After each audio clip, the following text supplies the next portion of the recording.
You start off this month's resource talking about the story gap and how a great story always has a story gap. Yeah, I mean, if you're going to do a topic like how to tell a story through your marketing, I think let's back up for a second and just define what is a story to begin with. Yeah. And I think for what we're trying to do, an easy way to describe it is to describe it as a gap. Someone wants something, but they don't have it yet. And so there's a gap in the middle between what they want or the problem that they're facing or whatever, and what they want to have or the solution. That gap, that journey across is what makes the story. If you already have what you want, there's no story there. But if you have to work for it, if you have to overcome obstacles, if you have to get help getting there, now there's a story. Why are stories so important? Yeah. And I think a story really is, it's like a universal language of connection between whoever's telling it and whoever's listening. So when you use story in marketing, you're doing the ultimate goal of a marketer, which is building connection. When you see a dental practice that doesn't tell a story, how does that shake out in the practice? I think instead of a story, they've traded it for facts. We have a cone beam, we have this, we have that, we went to this school, we went to that school. Here are the services that we offer. And there's nothing for a patient to latch onto. A patient doesn't know what this technology is. They don't know the school that you went to unless you tell them how it applies to them. Until you talk about why you got into dentistry was for the patients, and now those stories intersect, you're not telling a compelling story. The adjustment here is most dental practices probably look at themselves as the hero of the story, but that might not be the best way to view it. Yeah. You can talk about your problem and the solution you're trying to get to as a practice, and that gives you some level of connection and empathy with your patient, but it doesn't force you to collide. If you make them the hero and you identify their problem, where they're going, you have a unique opportunity to, some people call it positioning yourself as the guide. You could also consider it, if you're using the gap analogy, you're the bridge. You're the bridge from their problem to their solution. Yeah. So now they want to take that next step in their story. It's not a bad story to go, as a practice, here's what we're trying to solve and what we're trying to do. But what I'm hearing you say is there's even a higher level of that, of going, that's cool. And some people will identify with that. I think that's like noble and yes, I love it because you guys are just mission driven and that. But at the same time, at the end of the day, the patient is the hero of their own story. Yeah, they'll clap for you, but they may not ever come into your practice. Yeah. Well, and that whole concept of a bridge, being the bridge to the solution. So then in that type of situation, how does a practice position themselves as the bridge, as that trusted advisor or expert along the journey? Yeah, I think step one is really getting to know their problem. For yourself, you need to know it. You need to know how to speak to it. For them, they need to know that you care. It all comes down to, at that stage, empathy. They need to know that you understand their problem before they're willing to hear anything else.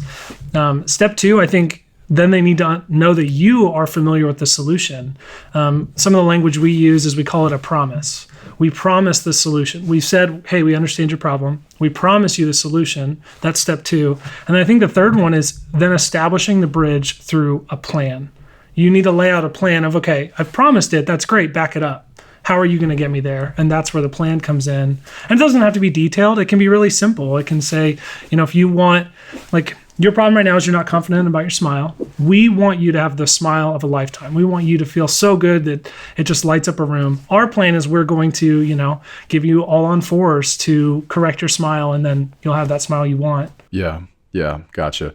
When I think some of this concept of even the journey and the guide and the hero and all this is not even it's a one-off process, or there's a finite end to it. So that concept of a guide, I think, or a bridge is even important in the fact of going, hey, I'm coming alongside you for this journey. And there may be this one piece right here that we're going to solve, but chances are that may not solve it forever. You're not done. Right. And so having also just a trusted advisor along the way, a trusted expert, a guide to know that you can turn to is an important that's such part. a good point. So can you give us an example? If somebody said, what does story-driven marketing look like? What's a good example? Yeah, for sure. So we have a practice we worked with not too long ago from New Jersey. And I think if we want to break this down, I'm going to look at her story, her problem, her story, and her patient's problem and story, and how she found that intersection. So for her patient, she noticed that there were a lot of patients that had confidence issues. And for her, she noticed this problem of equality and access to dental care. And so that was the problem she saw. She identified her patient's problem. She needed to bring the two together. So her patient's solution, ultimately, they wanted to have a new smile. And for her to solve equality, she wanted to be able to create access. So she's creating access for people who are lacking in confidence to have the smile that they want. And so by finding her story, finding their story, and meshing them together, she was able to, I think, create one of the most compelling pieces of marketing material I've ever seen for a dental practice. Yeah. Especially ortho. I mean, there's nothing that says, there's nothing, ortho is solving confidence issues for sure, and so I think pairing that up is huge. And just knowing her, like walking into that New Jersey, right outside New York community as, minority ethnic female, and just knowing like that area of the world. I mean, New York's a melting pot, and how she would connect like her story with everybody around there was, I think is an amazing situation. Yeah. Okay. So when you talk about problem and solution in the gap, what are some of the problems that dentistry is attempting to solve? Gosh, yeah. And there's so many. But I think some big ones that any dental practice could talk about is there's some personal problems for the patient themselves, like they're in pain. That's an easy one. They're concerned about the longevity of their health. They want to make sure that they are going to be around for a long time. That's one. I think you can also talk about problems that relate to their experiences in the past around dentistry in general. And so one of the problems you could talk about is the fear of the dentist. They've had bad experiences.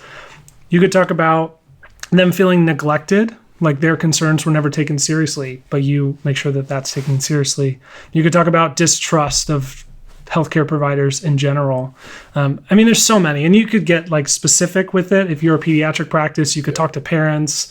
If you're a surgical practice, you could talk about fear of surgery, but there's so many. What do you say to people? Because every now and then I get somebody on the phone and they go, well, I saw so-and-so's website and her story is amazing. And I saw this website and their story is amazing.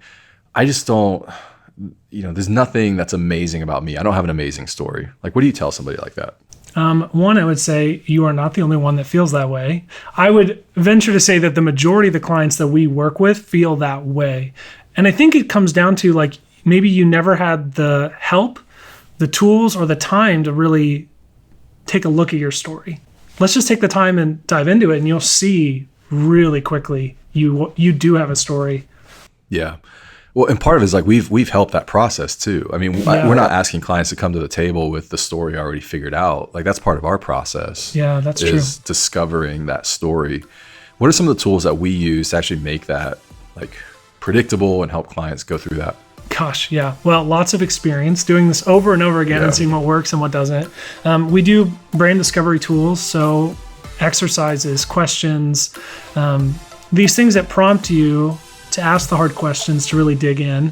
And then we have copywriters, photographers, videographers, designers that are, their goal is to put your best foot forward, to capture the parts of you that you might minimize about yourself, but we are going to maximize and show just how beautiful you are.